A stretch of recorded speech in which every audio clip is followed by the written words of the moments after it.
Hi everyone, Tracy Savage here. This is my lecture. Part 1 deals with digital journalism and social media, and also we talk about deadlines. And then in a separate video, I'm going to talk about grammar and punctuation.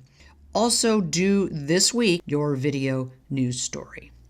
So let's start with taking a look at digital journalism. What is it? Well, there's no clear definition of digital journalism. It's widely recognized as being any form of journalist content that's posted on the internet. It could be a text, audio, or video form. And because it doesn't have to print and distribute content, it's much faster than traditional journalism. People can use the internet to access news and events 24 hours a day. They also like to fit their reading into their busy lives, so content is shorter than it used to be. Articles aren't as long. GIFs can be glanced at in a few seconds, and places such as the BBC now offer 15-second snippets of longer stories. So digital journalism, the role of a digital journalist is more about compiling content sourced from places such as social media. There's a focus on getting a lot of information into a short space, and in many digital articles, you'll find hyperlinks, which are links to video and photos that have been taken on camera phones and posted on Facebook or YouTube. So digital journalism is really interactive journalism. People can now react to journalism in a way that was impossible before the internet. Articles have comments or comment sections where people can get involved and give their opinion. For journalists, this allows feedback that they would not have had with traditional journalism, but it also means that the content is harder to control. The way journalists research stories has changed as well. In the past, journalists would often just make calls to PR offices, but now they do a lot of research using social media, and that's known as crowdsourcing. In a study by ING, it's found that 50% of journalists use social media as their main source of information. So with digital journalism, journalists can also monitor stories using hashtags, right? Hashtags allow journalists to track a story, compile information from multiple sources, and find an audience who's already interested in the topic that they're writing about. Now, there are also tools for journalists to analyze the popularity of their own posts. Websites such as Hashtagify allow journalists to see the popularity of hashtags and allow them to use the most relevant hashtag to appeal to a wide audience. So there are some possible problems. What are they in digital journalism? Well, because sharing opinions is so popular in digital journalism, the line between fact and opinion can be blurred. Journalists need to think about the accuracy of content on different platforms and consider their sources very carefully. Due to the demand for instant news, many journalists now publish articles without checking the facts in order to get the article out quicker. Corrections and retractions are becoming more common, so it's important for journalists to follow up on work that they've published to ensure it's still accurate and change it if it isn't. So what does this mean for students of journalism? Well, practicing digital journalism in your spare time is essential. You should start a blog and post things regularly. You should use your mobile phone to record videos or interviews to add into your blog posts. Learning to edit video, audio, and photos will make you more versatile, and use social media to promote your work is also a very good idea. As many journalists now post their work directly onto news websites and platforms, it would also be a good idea to learn some computer coding. Knowing codes such as HTML or CSS allows you to edit and personalize writing and visuals directly on a web page. You can learn to code for free on some websites such as Code Academy or Google's University Consortium. So what skills do you need to be a digital journalist? Well, you definitely need news judgment and proper grammar and style, AP style. You must know that. Headline writing for the web, you need to know how to do that. And you need to know how to combine stories and tighten and shorten stories. You need to know how to edit photos. You need to know how to report and write original news stories, the basics of journalism. And you also, though, need to know how to create alternative story forms like polls and quizzes. You need to understand audio production, how to edit audio, and video production, how to shoot and edit video. So some of the intangible skills that you need: multitasking ability. You're going to be doing a lot of different things, so you need to know how to multitask. Attention to detail. Remember, journalists have to be impeccable with their facts, and so you need to pay attention to detail. Communication skills. We're in the communications business, so you need to be able to communicate effectively with your colleagues, with your editors, and then with your readers and viewers.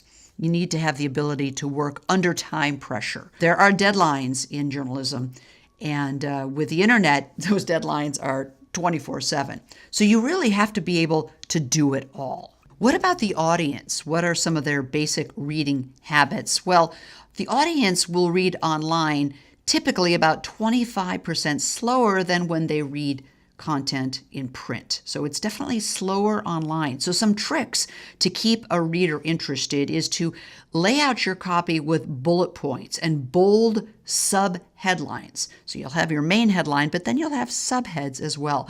And break your longer stories into chunks and include multimedia elements like polls and slideshows and audio and video segments, and also infographics.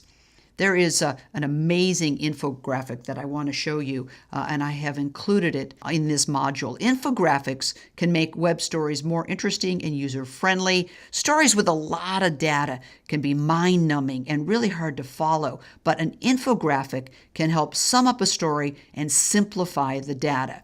So again, there's a link in this module on a separate page right after this video that's just an incredible infographic. It's video, but it's going through a bunch of numbers using infographics to tell a story. Take some time to watch it. It's very quick, and I think you'll be amazed by it. So what works online? Well, of course, infographics do. Breaking news is very effective online because you can constantly update it with the latest information.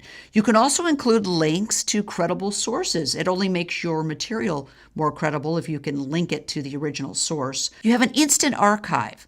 So anything that ends up on the internet, you're going to be able to find.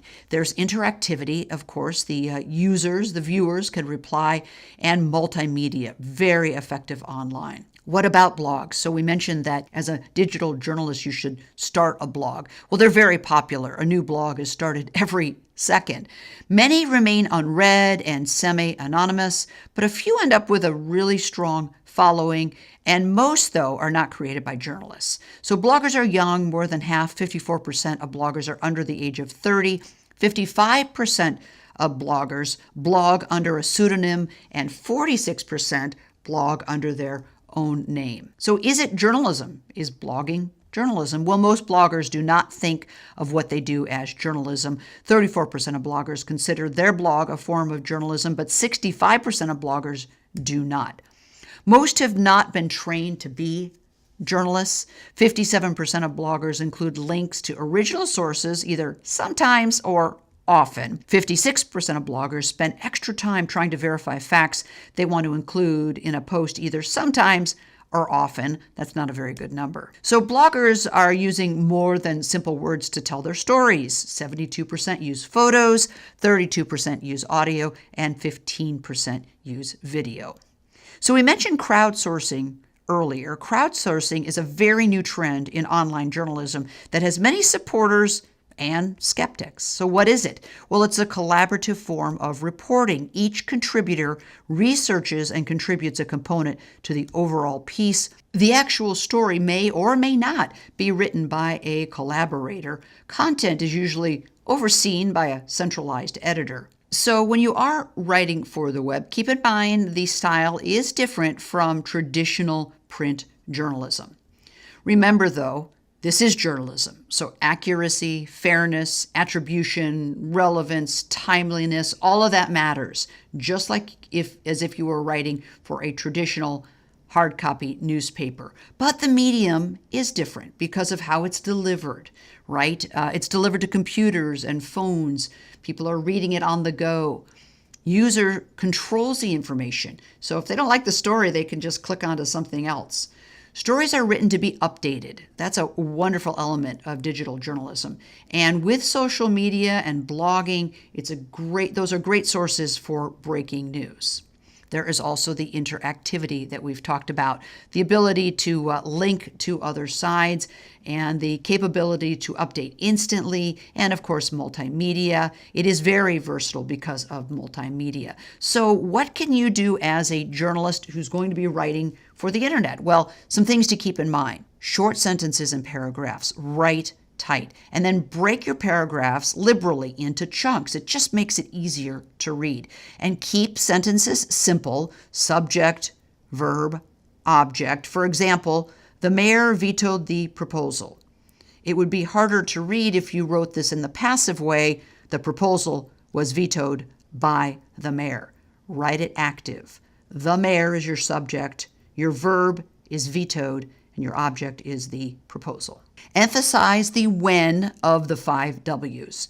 At 4 p.m. today, a protest will occur at Los Angeles City Hall. So having the when at the top of your lead, you never do that in print, in mainstream, traditional print journalism. But online, it's different. People want to know, when was this published? How long ago did this information get put online? And so how recent, how new, how fresh is the information?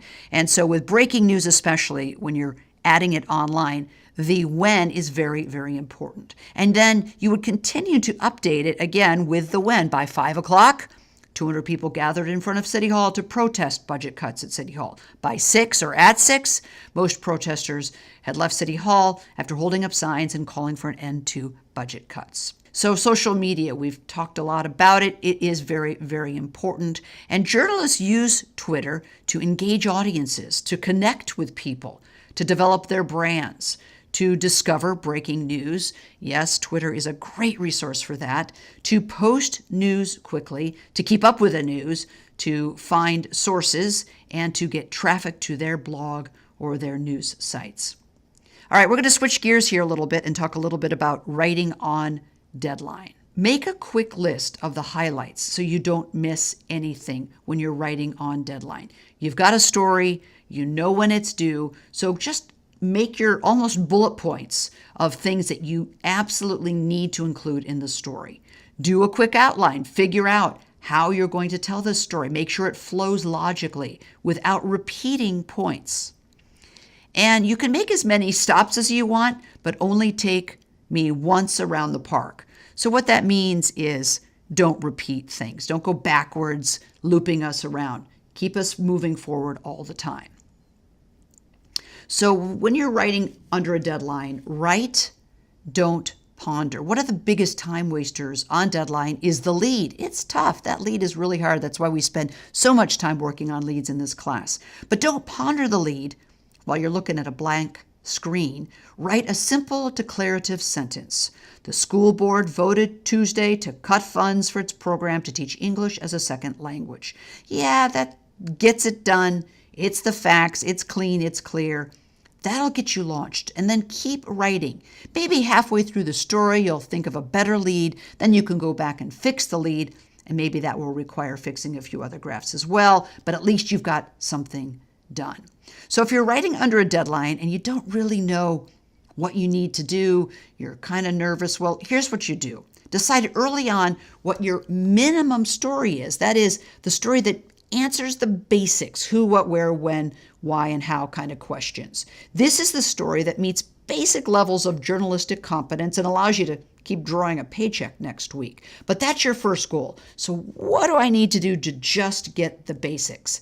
Decide early then what your maximum story might be, the story that readers will be talking about at work and in coffee shops the next day. This story may answer the difficult how or why or so what or how much questions, or it may address the who, what, where questions in greater depth.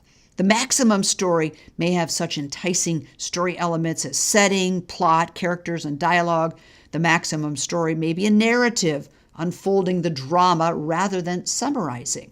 With the maximum story, you're looking for elements that might make this story especially memorable. So when you're working on a deadline, secure the minimum, but then pursue the maximum. You want to identify immediately the potential sources who could provide the information for the minimum story and get that information from them as quickly as possible. Then zero right in on the sources who might provide the maximum story. Maybe you get the maximum story on deadline. It might be a second day story or a Sunday follow-up. So when you're working on a deadline, tell your best friend. Assume your topic is as interesting as lint from a clothes dryer. In other words, work to make it inviting, either by finding an unexpected perspective, telling of facts, or a quick anecdote to lure in the reader. Try, if possible, to write what the other guy isn't. There are a lot of little things that you can do when you're proofreading your work, like checking to see that you don't start a lot of graphs with the same phrase, or do a computer search of words you know you tend to overuse. But don't agonize over it while you're writing it, just write. Then seek out the words later and change them.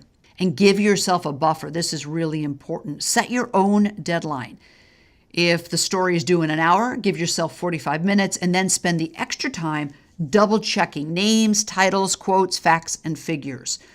And allow time to file your stories. Finish writing with enough time to file and to file again if the first time doesn't take. So that's the end of part 1. Watch the next video, part 2, which is on the next page. Part 2 contains very helpful grammar and punctuation tips. I separated it out so you can always go back and watch that again if you need the extra help.